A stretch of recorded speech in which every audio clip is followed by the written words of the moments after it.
Spouse who made husband drive 40 minutes from work right before meeting to bring home keys.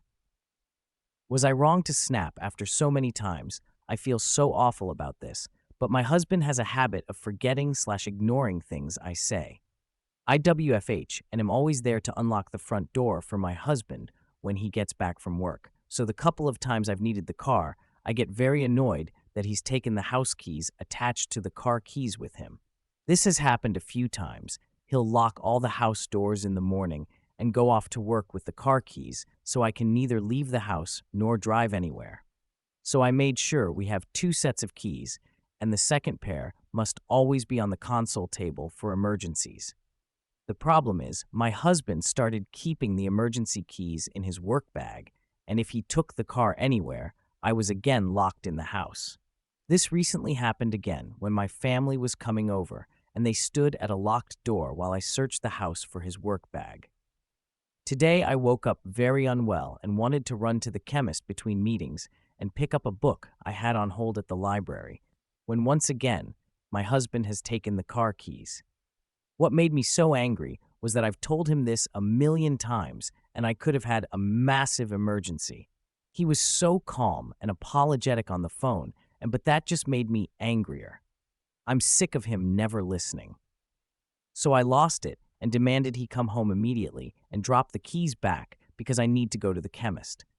He started apologizing and saying he has a meeting at work about to start, but I told him this is not a discussion and I expect him back home right now because I'm sick of repeating myself. He said he's on his way back, but I feel so awful for stressing him out while he's at work and making him take a 40-minute journey back. But I'm also so desperate to be heard the first damn time, exactly how I listen and respect his wishes. Am I wrong? Is my dream wedding a huge mistake? The heart-wrenching truth about love, location, and a future I can't imagine. Tears and tough choices. I, 28 female, have been together with my partner 30 male for 6.5 years, and we are in the process of planning a wedding for next summer. We met in the UK during university. I am not from here but moved here for university and decided to stay afterwards due to the relationship, but also because I generally like the country. We moved to a new city in the UK a few months ago due to my partner's job. He works in a field which often requires relocating around the country, particularly in the early stages of his career. I don't like this city or even the region. I have no friends here, and due to a lack of public transport, it's difficult for me to move around the city for hobbies, etc. The new city is also far away from where we used to live, so visiting friends on weekends is not easy. The move has probably put me in a bit of a depression, which I'm trying to counter with exercise and such, but the feelings don't seem to go away. Ever since moving, I've been feeling very homesick for my home country, Northern Europe, and I haven't been able to shake the feeling that our quality of life would be better there. I know the UK is not a bad place to live in, but my home country does have better employment rights, cheaper housing, higher wages, cleaner cities, and thinking about children, my home country has a much better education system, more parental leave, and cities are much safer than in the UK, very low crime. I also miss my family back home, and the thought of my future children not having a close relationship with them breaks my heart. The problem is that it would be very difficult for my partner to move to my home country. He's worked very hard for his career, and in my home country, he would need to take loads of exams and learn a whole new language to work in his field, which could take years. He's also happy with the UK, where he's from, and has never had a particular desire to move elsewhere. I have been crying a few times each week for months now because I don't know what to do. I love my partner. He's my best friend, my rock and my home. He's the man I want to marry and spend my life with. But the thought of spending the rest of my life in the UK, far away from my culture and family, makes me incredibly sad. And with my age, I'm also thinking about the environment I would like my children to grow up in. And I'm finding it more and more difficult to justify the UK as my home country is statistically better. I have brought up my feelings of homesickness to my partner. However, he thinks that I'm just depressed, and once the depression goes, I'll be happy in the UK again. I want that to be the case, but I'm terrified of making the decision to stay, getting married, having children, and then realizing I hate the country and being stuck here for life, feeling the way that I do now.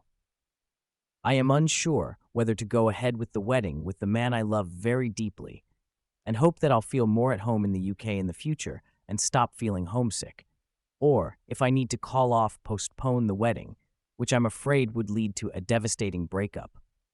I don't like the country my partner is from and in which we live, and it would be near impossible for him to move to mine.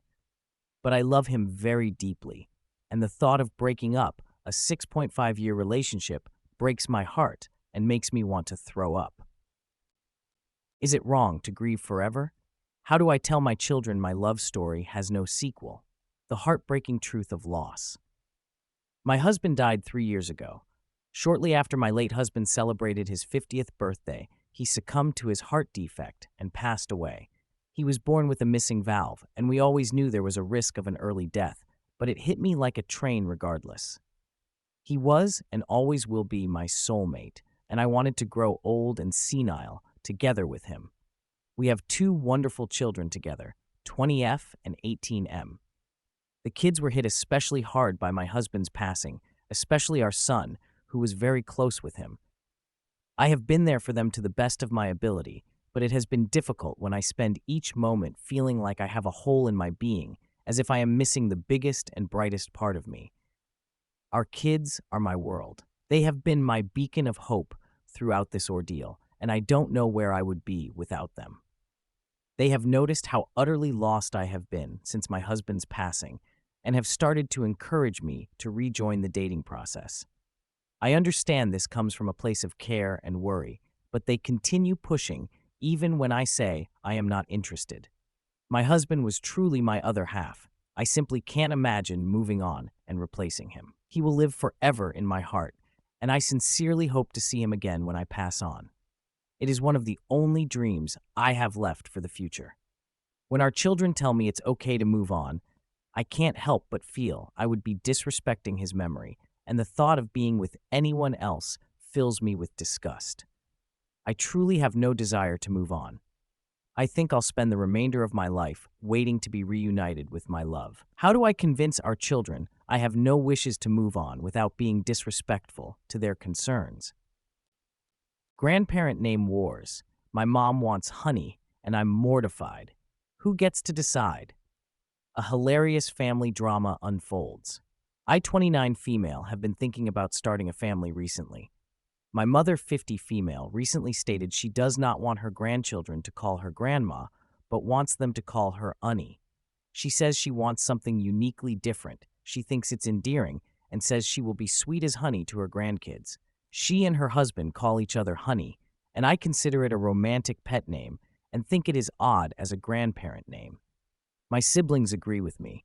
My husband thinks we should just let her choose whatever name she wants, but I cringe every time I think about it and want us to come up with something else we all like. She thinks I'm being the asshole, and it will be her grandchildren, so she gets to decide. My mom wants her grandchildren to call her Honey, and I want us to pick a different name, as I think Honey is weird. Edit. I've seen several people ask why this is even a conversation now. We have a dog, and since my mom has decided on Honey as her grandparent name, whenever she is talking to our dog, she is calling herself Honey. Don't you love when Honey comes to visit? You love Honey, don't you? I roll my eyes, and then the back and forth starts with the name.